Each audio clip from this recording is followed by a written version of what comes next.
were no reports of damage due to this eruption. In my opinion, I would still suggest that people not approach within 3,500 m of Concepcion summit for the time being. For reference, the Concepcion volcano is located in southwestern Nicaragua on Ome Island, where it is 95 km southeast of the capital city of Managua. Ome Island is known as the Island of Two Volcanoes, with Concepcion comprising the northwest and Madeiras comprising the southeast. While Madeiras has likely not erupted in more than 50,000 years, Concepcion has been the third most active volcano within Nicaragua during the last century. Concepcion's eruptions during the 21st century have almost been universally quite weak, with several hundred small freak magmatic to FTIC explosions occurring during each week of eruptive activity, alongside less frequent strolling activity which ejects scattered lava bombs. The reason I suggested a 3,500 met radius is that one prior PYC flow in historic time traveled 3 kilometers down the slope. As for the May 16 eruption, it was likely purely phatic in nature, being essentially a powerful steam explosion which fragmented overlying rock, hence the ash plume. If I had to guess why it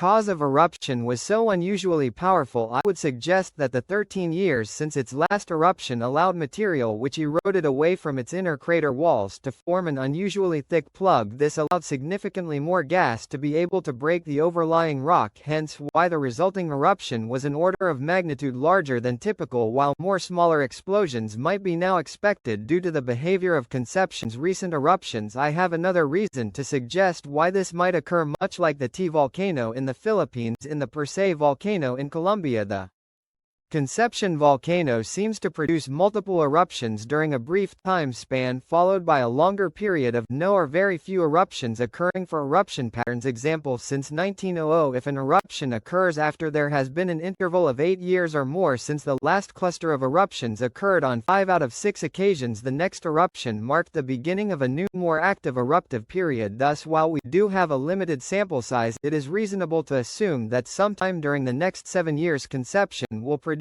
multiple additional eruptions.